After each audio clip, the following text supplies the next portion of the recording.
Les preuves de fraude sont accablantes, et une fois de plus, je vais vous demander de regarder cet écran très puissant et très cher. Je ne l'utilise pas pour tout le monde. Allons-y. Nous avons besoin de transparence. Ce que nous voyons ici, c'est ce que nous avons révélé hier soir dans cette émission. Ce qui ressemble à des dépouilleurs de bulletins de vote à Atlanta, en Géorgie, qui sont priés de quitter la salle de dépouillement. Puis, peu de temps après, sans observateurs, sans médias, des boîtes cachées, vraisemblablement des bulletins de vote, sont sorties de sous une table. Et 4 personnes, de façon suspecte, commencent ce qui ressemble beaucoup à du bourrage d'urnes. Les médias ont fait leurs valises et sont partis à 23h15, mais il n'y avait pas d'observateurs à ce moment-là, et aucune annonce n'a été faite pour demander à quiconque de partir.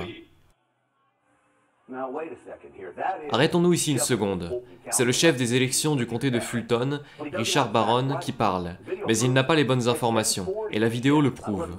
À 22h40, pas 23h15, à 22h40, les médias s'en vont, une demi-heure plus tôt que ce qu'ils pensent. Vous pouvez les voir remettre leur manteau ici. Et à 22h56, ils sont partis depuis un moment.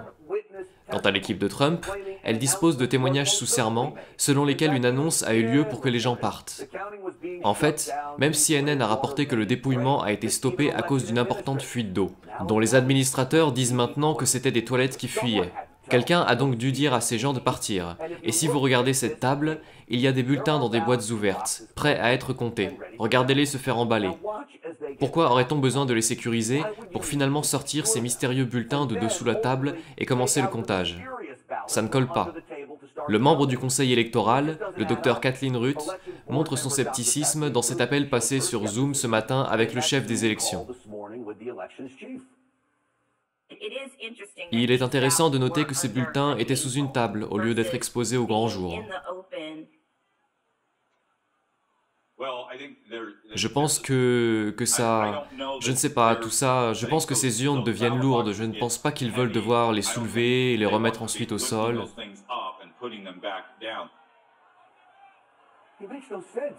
Ça n'a aucun sens. Le gars se gratte la tête, il a l'air nerveux. Ce gars n'inspire pas confiance. Il y avait déjà des bulletins de vote sortis. Mais même presque 24 heures après que j'ai posté ce qui pourrait être une preuve de la fraude électorale, une vidéo qui a maintenant 2,5 millions de vues en ce moment sur mon flux Twitter, le responsable des élections, dont les dépouilleurs sont maintenant accusés de bourrage d'urnes, déclare ceci. Je dois revoir la vidéo, je n'ai pas vu la vidéo. Alors fais-le!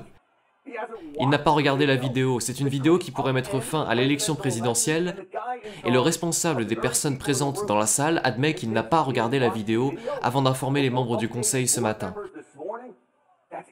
C'est de la folie, et pourtant, le comté de Fulton a quand même certifié l'élection. Mais vous savez qui a regardé notre vidéo? Nos téléspectateurs, la Stinchfield Army, dont l'un d'entre eux m'a dirigé vers ce moment de la vidéo.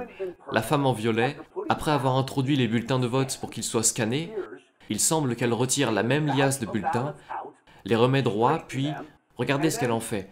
Elle les réintroduit dans la machine à compter les bulletins. La même liasse de bulletins. Maintenant, il peut y avoir ou non une explication à cela. Mais cela doit clairement faire l'objet d'une enquête des forces de l'ordre, car le plus grand hold-up politique de l'histoire des élections vient peut-être d'être pris sous les caméras.